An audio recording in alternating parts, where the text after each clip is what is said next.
Hello everyone, দেখতেই পাচ্ছ খুব সুন্দর লাল লাল টমেটো, আর এগুলো দিয়ে আমি আজকে সস বানাবো। তো একটা টমেটো আমি 4 পিস করে কেটে নিয়ে সিদ্ধর জন্য বসিয়ে দিয়েছি। অল্প একটু সিদ্ধ হওয়ার পর আমি 2টা পেঁয়াজ সুন্দর করে কেটে দিলাম, তারপর 2টা রসুন দিয়ে দিলাম কোয়া কোয়া করে।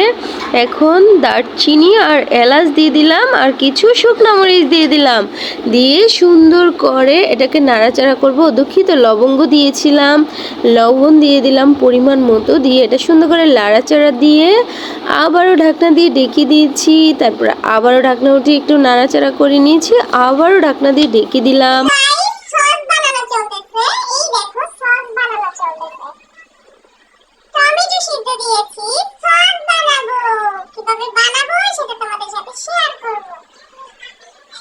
তো এই তো আমার টমেটো সিদ্ধ হয়ে গেছে ঠান্ডা করে, তারপরে ব্লেন্ডারে ঝাড়ে নিয়ে এখন আমি এটাকে ব্লেন্ড করে নিব। তো এই তো আমার ব্লেন্ডার হয়ে গেল। তারপর একটা ছাঁকনির সাহায্যে এগুলো আমি সুন্দর করে ছেঁকে নিব। দেখো কতটা সুন্দর পেস্ট হয়েছে।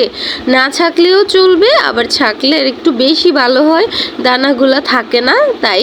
তো সুন্দর করে ছেঁকে নিলাম, আর এই যে বিচিগুলো রয়েছিল, পাতাগুলো রয়েছিল, সেগুলো ফালিয়ে দিলাম, সুন্দর করে ধুয়ে নিলাম, কড়াইতে নিয়ে নিচ্ছি। এখন আমি 1 চামচের মতো চিনি দিয়ে দিলাম, একটা ডালের চামচ দিয়ে, তারপর সুন্দর করে নাড়াচাড়া করে নিলাম। এটা হচ্ছে কর্নফ্লাওয়ার আর সিরকা।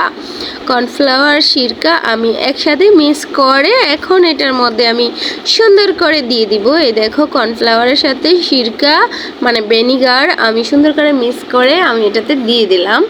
দিয়ে একটু নাড়াচাড়া করে নিব যাতে থক থক না হয়ে যায়। এখন ঝালের জন্য আমি আরেকটু মরিচের গুঁড়া দিয়ে দিলাম, কারণ ঝাল খেতে আমি ভীষণ পছন্দ করি। আর এই টমেটো সসটা ঝাল টক মিষ্টি হবে। একটুখানি ছোটা দিয়ে দিলাম, খাবার ছোটা দিয়ে তারপর সুন্দর করে নাড়াচাড়া করে নিলাম। এটা হচ্ছে টেস্টি লবণ, একটু সামথিং দিয়ে দিলাম যাতে একটু টেস্টটা ভালো হয়। তো এই ছিল আমার সুন্দর একটা আজকের সসের ভিডিও। দেখো আমার সসটা কত সুন্দর গাঢ়া হয়েছে।